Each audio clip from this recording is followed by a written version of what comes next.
नमस्कार विद्यार्थी मित्रांनो, बी ए भाग 3 विषय समाजशास्त्र। तर आपला समाजशास्त्रामध्ये बी ए भाग 3च्या विद्यार्थ्यांना जो विषय आहे तो राजकीय समाजशास्त्र हा विषय आहे। तर विद्यार्थी मित्रांनो, आपल्याला राजकीय दृष्टिकोनातून समाजशास्त्राच्या ह्या विषयाचा आपण जो अभ्यास करत आहोत, तर गेल्या लेक्चरला आपण काही व्याख्या प्रस्तावना वगैरे आपण पाहिलेले आहेत। तर याच्यामध्ये आपल्याला राजकीय समाजशास्त्राचा अभ्यास विषय कुठला कुठला आहे, तर राजकीय समाजशास्त्रात जो अभ्यास अभिप्रेत आहे त्यानुसार त्याचा अभ्यास विषय अधिक स्पष्ट होईल असण्यासंदर्भात काही महत्त्वाचे मुद्दे आहेत। स्पष्टीकरण पुढील प्रमाणे। तर कुठला कुठला अभ्यास केला जातो, तर एक, राज्य व समाज यांच्या अभ्यासावर भर। 2, राजकीय संस्था व इतर संस्थांचा अभ्यास। 3, सत्ता वाटप व सत्ता कार्यवाहीचा अभ्यास।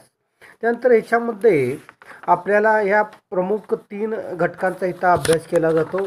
त्यानंतर आपल्याला राज्यशास्त्र आणि समाजशास्त्र म्हणजे नेमकं काय, ह्याच्यामध्ये काय नेमकं आहे अभ्यासामध्ये आपण पाहणार आहोत। तर पॉलिटिकल सायन्स अँड सोशॉलॉजी, राज्यशास्त्र आणि समाजशास्त्र याच्यामध्ये आपल्याला राज्यशास्त्र आणि समाजशास्त्र संबंध घनिष्ठ स्वरूपाचे आहेत। हे यावरून स्पष्ट होते की समाजशास्त्राचा बाल्यावस्थेतील कालखंड राजनीती शास्त्रज्ञांच्या संरक्षणातच व्यतीत झालेला होता। समाजशास्त्र जेव्हा उदयास आले तेव्हा राजकीय विचारवंतांचे वर्चस्व वैचारिक क्षेत्रावर मोठ्या प्रमाणावर होते। साहजिकच ही दोन्ही विज्ञाने प्रथमापासून परस्पर प्रभावित झालेली आहेत। इन्व्हर्टेड कॉमामध्ये राज्यशास्त्र म्हणजे राज्याचा परस्पर सार्वभौमत्वाखाली संघटित झालेल्या सामाजिक समूहांचा अभ्यास। इन्व्हर्टेड कॉमा कंप्लेट, राज्यामध्ये कुटुंब, व्यापारी संघटना इत्यादी छोट्या समूहांचा अंतर्भाव होतो। समाजशास्त्रातील सामाजिक समूह आणि सामाजिक संस्था हेच अभ्यासाचे विषय असतात। राज्यशास्त्राचा संबंध प्रामुख्याने शासन संस्थेचे आहे। यात प्रशासन, कायदा, निरनिराळ्या देशांचे परस्पर संबंध इत्यादी प्रश्नांचा उपयोग करण्यात येतो। एका विशिष्ट राजकीय अशा दृष्टिकोनातून राज्यशास्त्र समाजाच्या एका भागाचा विचार करते। पॉल जॅनेट यांनी असे म्हटले आहे की इन्व्हर्टेड कॉमामध्ये राज्यशास्त्र म्हणजे सामाजिक विज्ञानाचा असा घटक भाग की जो शासनाची मूलतत्वे आणि राज्याच्या सिद्धांताचे स्पष्टीकरण करतो। इन्व्हर्टेड कॉमा कंप्लेट, यावरून राज्यशास्त्र हे विशेष असे सामाजिक विज्ञान आहे हे स्पष्ट होते। राज्यशास्त्र असे सामाजिक विज्ञान आहे, याच्यामध्ये परस्पर संबंधामध्ये आपण याच्यामध्ये राज्यशास्त्र असे सामाजिक विज्ञान आहे की ज्यामध्ये मनुष्याच्या राजकीय कृतीचा अभ्यास केला जातो। राज्य अथवा शासन संस्था हाच मुख्यतः राज्यशास्त्राचा अभ्यास विषय आहे। राज्याची निर्मिती, विकास, राज्याची वैशिष्ट्ये, राज्य संघटन, शासन प्रणाली व तिच्याशी संबंधित अनेक संस्था समित्यांचे अध्ययन राज्यशास्त्रात केले जाते। राजकीय प्रभुत्व, सत्ता, अधिकार यांचे अध्ययन केले जाते। तसेच कायद्याचे स्वरूप व पद्धती, मर्यादा यांचा प्रत्यक्षात राज्यशास्त्रात विचार केला जातो। प्रत्यक्षात हे सर्व समाजाचे घटक भाग आहेत। जेम्स गार्नरच्या शब्दात राज्याशी संबंधित सर्व घटकांच्या राज्यशास्त्रात विचार होतो। तर समाजशास्त्रात सर्व प्रकारच्या सामाजिक संबंधांचा विचार केला जातो। आज जे समाजशास्त्रज्ञ राज्यशास्त्रात विशेष रस घेणार आहेत ते जे संशोधन करतात त्यात प्रामुख्याने राजकीय वर्तनाचा विचार करतात। मतदारांचे वर्तन, लोकांची प्रवृत्ती, मूल्ये, राजकीय चळवळींचे सभासदत्व, निर्णय प्रक्रिया इत्यादी विषयाचे संशोधन समाजशास्त्रज्ञ करतात आणि अशा पद्धतीने राजकीय समाजशास्त्र पॉलिटिकल सोशॉलॉजी या नवीन शाखेचा उदय झाला असे अलेक्स इंकेल्स म्हणतात। मनुष्य हा राजकीय प्राणी आहे। असे जरी राज्यशास्त्राला वाटत असले तरी तो मुळात एक सामाजिक प्राणी असल्याने या दोन्ही विज्ञानात जवळचे संबंध आहेत. ही दोन्ही विज्ञाने परस्परलंबी आहेत कारण समाजशास्त्रज्ञ मांडलेल्या सिद्धांतावर आधारित मानवी संबंधांचे राजकीय दृष्टीने समाजशास्त्रात अध्ययन केले जाते. तर त्या दोन्ही शास्त्रातला काय फरक आहे हे आपण बघूया. तर दोन्ही शास्त्राला ही दोन्ही विज्ञाने परस्पर संबंधित असली तरी ती एक नाहीत हे लक्षात घेतले पाहिजे. या दोन शास्त्रात काही मूलभूत फरक आहेत ते पुढील प्रमाणे. समाजशास्त्र समग्र सामाजिक संबंधाचे अध्ययन करते, तर राज्यशास्त्र सामाजिक संबंधाच्या केवळ राजकीय संबंधाचा एक भागाचे अध्ययन करते. 2. राज्यशास्त्रात केवळ औपचारिक संघटनेचे म्हणजे सत्तेचा अभ्यास केला जातो, तर समाजशास्त्रात सामाजिक संस्थांचे आंतरसंबंध म्हणजे शासकीय संबंधासहित विचारात घेतले जातात. 3. समाजशास्त्र एक सामान्य सामाजिक विज्ञान आहे, तर राज्यशास्त्र हे विशेष सामाजिक विज्ञान आहे. 4. समग्र समाज हा समाजशास्त्राचा अभ्यास विषय असतो, तर केवळ राजकीय प्रक्रिया हा राज्यशास्त्राचा अभ्यास विषय ठरतो. 5. रूढी, प्रथा, परंपरा, संस्था, कायदा या सर्व सामाजिक नियंत्रणाच्या साधनांचा समाजशास्त्रात विचार केला जातो, तर राज्यशास्त्रात केवळ राज्याने संबंध केलेल्या नियंत्रण साधनांचा अभ्यास केला जातो. अर्थात प्रोफेसर गिलख्रिस्ट यांनी असे म्हटले आहे की innovated.com दोन्ही विज्ञानांच्या सीमारेषा निश्चित करता येत नाहीत कारण काही वेळा त्या एकमेकांचे उल्लंघन करतात, पण सामान्यपणे या दोन्हीत स्पष्ट असे भेद आहेत.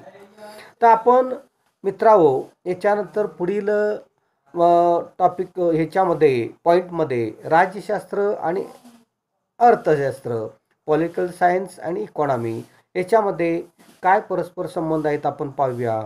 संपत्तीचे शास्त्र म्हणजे अर्थशास्त्र आणि अर्थशास्त्राची व्याख्या केली जाते. यामध्ये संपत्तीच्या 3 पैलूंचे म्हणजे उत्पादन, वितरण आणि उपभोग यांचा अभ्यास अंतर्भूत आहे. दुसऱ्या अर्थाने innovated.com मनुष्याच्या गरजांच्या पूर्ततेसाठी साधन संपत्तीचा उपयोग करून घेण्याचे मानवाचे प्रयत्न व त्या संदर्भातील त्यांची कृती याला अर्थशास्त्र म्हटले जाते. innovated.com कंप्लीट फुल स्टॉप. थोडक्यात मानवाचे आर्थिक संबंध आणि मानवाच्या आर्थिक कृती यांचे शास्त्र म्हणजे अर्थशास्त्र असे म्हणता येईल.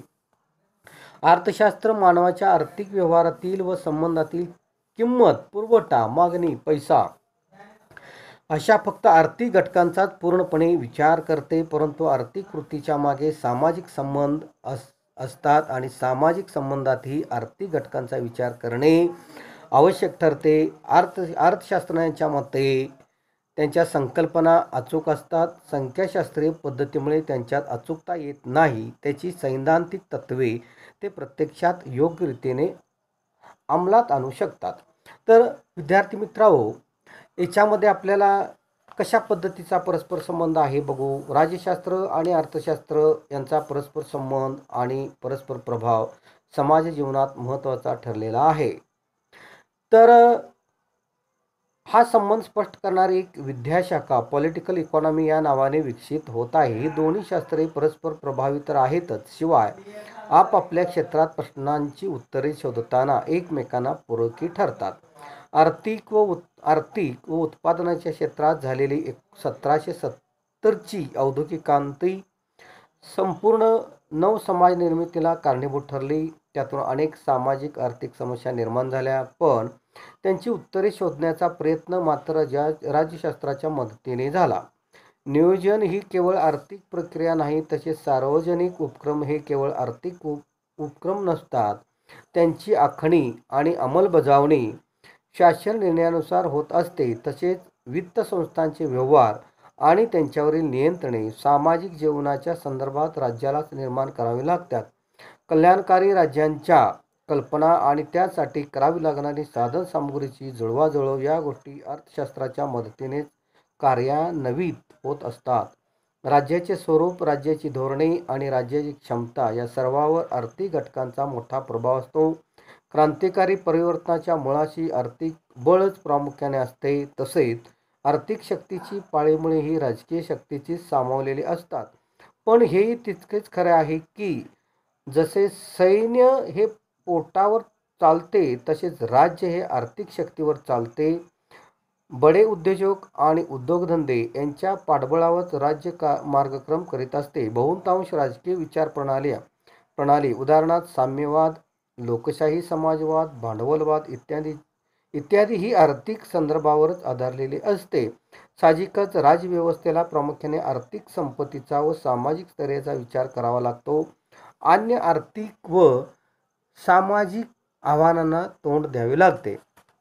तर विद्यार्थी मित्रांनो, दोन्ही शास्त्रातला काय फरक आहे आपल्याला इथं बघूया आपण. राज्यशास्त्र व अर्थशास्त्र या दोन्ही सामाजिक विज्ञानातील फरक पुढील प्रमाणे गोष्टीवर आधारित आहेत. एक, आयव्हर ब्राऊन यांनी असे म्हटले आहे की अर्थशास्त्र हे वस्तूशी निगडित आहे, तर राज्यशास्त्र हे लोकांशी संबंधित आहे. 2, राज्यशास्त्र हे आदर्शदर्शी शास्त्र आहे, तर अर्थशास्त्र हे अधिकाधिक वास्तववादी व वर्णनात्मक शास्त्र आहे, तसेच ते सांख्यिकी निगडित आहे.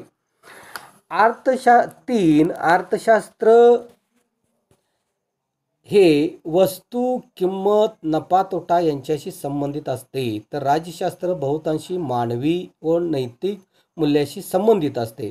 तर विद्यार्थी मित्रांनो, समाजशास्त्र आणि राज्यशास्त्र याच्यामध्ये आपण थोडक्यात काय फरक आहे किंवा परस्पर पूरक कसे आहे ते आपण पाहिलेलं आहे.